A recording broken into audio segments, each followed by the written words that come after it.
আপনার ইমিউন সিস্টেমকে যদি আরো শক্তিশালী করতে চান তাইলে কিছু খাবার আপনার ডায়েটের সাথে অ্যাড করতে হবে। এইসব খাবারের মধ্যে সেরা 5টা খাবার নিয়ে আজকে কথা বলবো। 1 নম্বর হচ্ছে সাইট্রাস ফুড, যেমন এর মধ্যে কমলা আছে, লেবু আছে, লাইম আছে, তাছাড়া গ্রেপস জাতীয় ফুড আছে। এইসব খাবার মূলত এইসব খাবারে প্রচুর পরিমাণে ভিটামিন সি থাকে, যেটা কিন্তু আপনার বডিতে হোয়াইট ব্লাড সেল উৎপন্ন করতে সাহায্য করে, যা ইনফেকশন থেকে আমাদেরকে রক্ষা করে। 2 গার্লিকে মূলত অ্যালিসিন থাকে।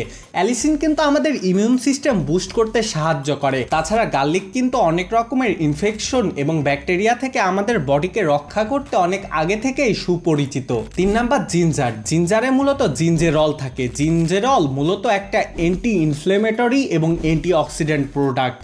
এইটা মূলত যে কোনো রকম ইনফ্লেমেশন থেকে আমাদের বডিকে রক্ষা করে। তার মানে ইনফ্লেমেটরি যেসব ইলনেস আছে সেসব থেকে আমাদের বডিকে রক্ষা করে। তাছাড়া সোর থ্রোট রিডিউস করতে সাহায্য করে। 4 নাম্বার স্পিনিচ, মূলত স্পিনিচে প্রচুর পরিমাণে ভিটামিন সি থাকে, তাছাড়া বিটা ক্যারোটিন থাকে এবং এতে প্রচুর পরিমাণে অ্যান্টিঅক্সিডেন্ট প্রোডাক্ট থাকে। স্পিনিচ মূলত আপনার ইমিউন সিস্টেমের ইনফেকশন ফাইটিং সিস্টেমটাকে আরও শক্তিশালী করে।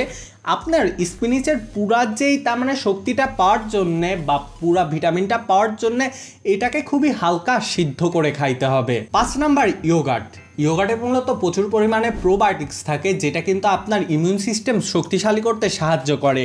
তাছাড়া এটা কিন্তু অনেক good source of vitamin D, যা আপনার ইমিউন সিস্টেমের জন্য খুবই গুরুত্বপূর্ণ একটা ভিটামিন। তাছাড়া এডিশনাল টিপসে আপনি আরও 3টা খাবার খাইতে পারেন। এর মধ্যে হচ্ছে অ্যালমন্ডে প্রচুর পরিমাণে ভিটামিন ই আর অ্যান্টিঅক্সিডেন্ট প্রোডাক্ট থাকে। এরপরে টিউমারিক বা হলুদে মূলত কারকিউমিনস থাকে। এটা একটা অ্যান্টি ইনফ্লেমেটরি এবং অ্যান্টি অক্সিডেন্ট প্রোডাক্ট। আর ফাইনালি গ্রিন টিতে ফ্লেভানয়েডস থাকে, যা কিন্তু আপনার বডির জন্য খুবই ভালো কাজ করে। উপরোক্ত খাবারগুলো মূলত আপনার বডি ইমিউন সিস্টেম শক্তিশালী করার জন্য খুবই ভালো।